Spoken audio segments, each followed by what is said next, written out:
Ni défilé militaire, ni feu d'artifice.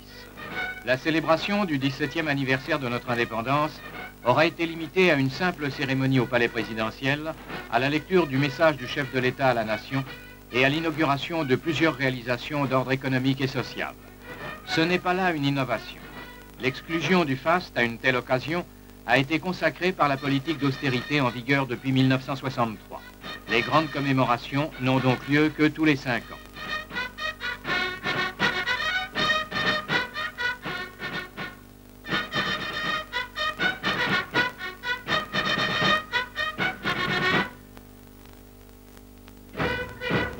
Dès 8 heures, le lundi 28 novembre 1977, les corps constitués et des détachements des forces armées et de sécurité étaient donc rassemblés dans la cour du palais présidentiel où les avait rejoints le président de la République, maître Mokhtar Ould Daddah, accompagné de son épouse.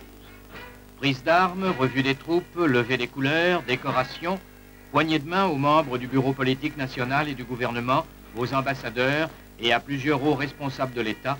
C'était le coup d'envoi d'une fête simple et limitée, mais pourtant riche de sens.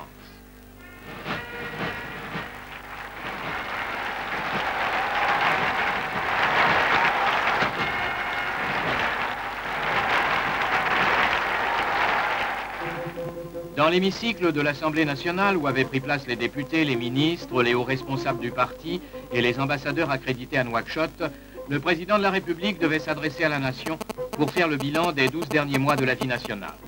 Les premiers mots du chef de l'État concernaient bien sûr la réunification de la patrie. Monsieur le Président, Mesdames et Messieurs les députés, si l'année 1976 a été l'année de la réunification parachevée de la patrie qui sera inscrite en lettres d'or dans l'histoire de l'édification combien exaltante de notre jeune nation, l'année 1977 aura été l'année de la résistance résolue de notre peuple à l'agression caractérisée et multiforme que les dirigeants algériens ne cessent de perpétrer contre notre pays.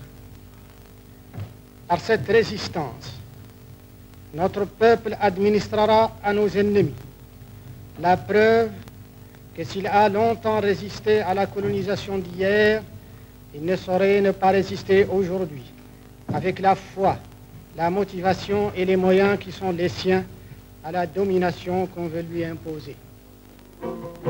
Évoquant successivement l'escalade des agressions dirigées contre notre pays par les mercenaires à la solde du régime algérien, le terrible fléau de la sécheresse prolongée que nous vivons, ainsi que les multiples tares du sous-développement, le chef de l'État a lancé un appel à la nation pour qu'elle redouble d'efforts et observe une austérité rigoureuse.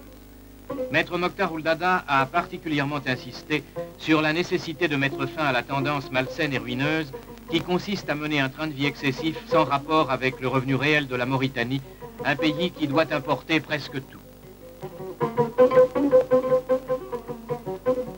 À cette préoccupation d'austérité correspond la récente réforme des structures des établissements publics et des sociétés d'économie mixte en cours d'exécution, ainsi que la réorganisation de notre appareil administratif. Le président de la République a fait ensuite le bilan de l'activité gouvernementale, département par département, mettant en relief les succès enregistrés comme les lacunes à combler.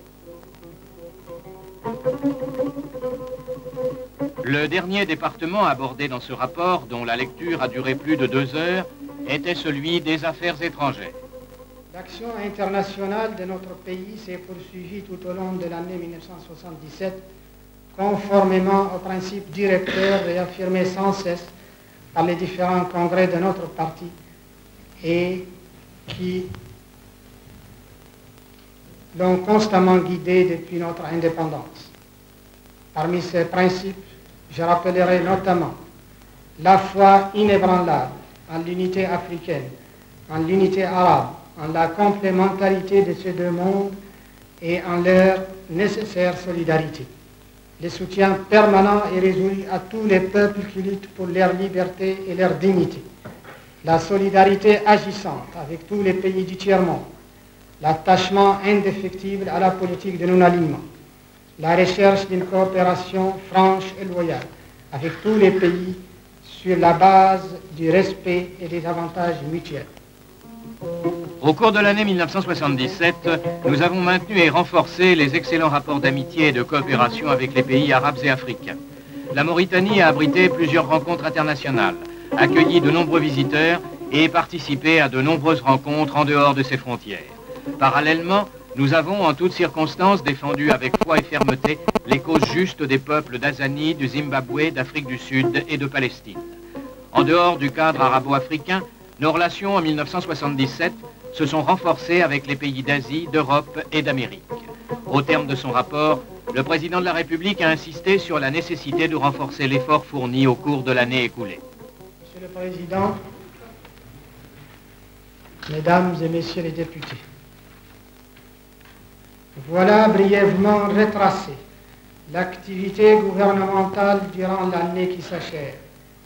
L'effort fourni au cours de cette étape pour consolider la réunification de notre peuple et pour faire progresser la construction de notre pays est certes considérable eu égard aux multiples difficultés de tous ordres que nous avions à vaincre.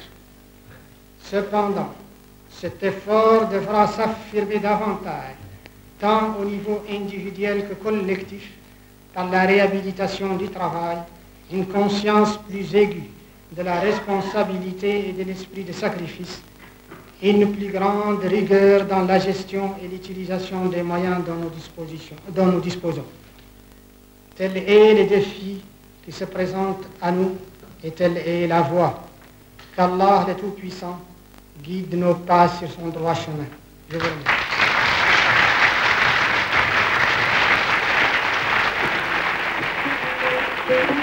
Troisième et dernier volet des festivités marquant le 18. Dans l'après-midi du 28 novembre, le président de la République, accompagné de son épouse, devait inaugurer successivement un centre d'hygiène, une unité de confection et l'extension du Wharf de Nouakchott. La présence massive et enthousiaste de la population sur le parcours du chef de l'État a constitué un fait remarquable, spécialement dans le 5e arrondissement, auquel la presse algérienne attribue par moments des velléités de rébellion contre la direction nationale. Il s'agit donc là d'un démenti cinglant à de telles allégations. Le centre d'hygiène, construit avec le concours de la Chine, comprend, outre les bureaux, divers laboratoires, une animalerie et une salle de vaccination. Les laboratoires de virologie, de bactériologie et de parasitologie permettront d'assurer les analyses microbiologiques pour les diverses formations sanitaires. Ils permettront également toutes les recherches épidémiologiques et les enquêtes systématiques contre les grandes épidémies. Le laboratoire de physico-chimie permettra pour sa part la surveillance de l'hygiène de l'eau et de l'hygiène alimentaire. Enfin, la salle de vaccination indépendante est en mesure d'agir sans perturber le fonctionnement du centre. L'unité de confection, la deuxième installée à Nouakchott, a été réalisée avec l'aide de la Chine et de l'ONUDI, Organisation des Nations Unies pour le développement industriel.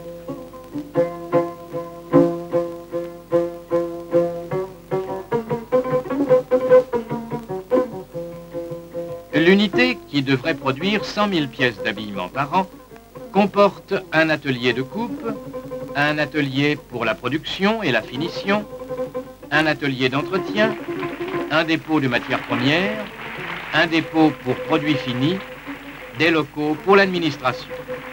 Elle ouvre 85 emplois nouveaux.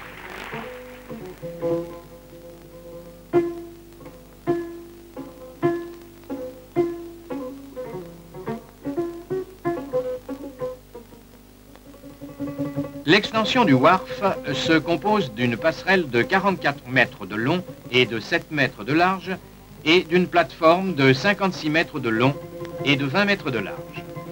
Elle a été entièrement financée par l'établissement maritime de Nouakchott pour un montant de 120 millions d'ouguiyas. L'ouvrage est protégé par des tubes d'acier avec amortisseurs, ce qui permettra à des bateaux de 5000 tonnes d'accoster et de décharger directement sur la plateforme. L'approche du Wharf, comme les problèmes de manutention, seront désormais considérablement facilités.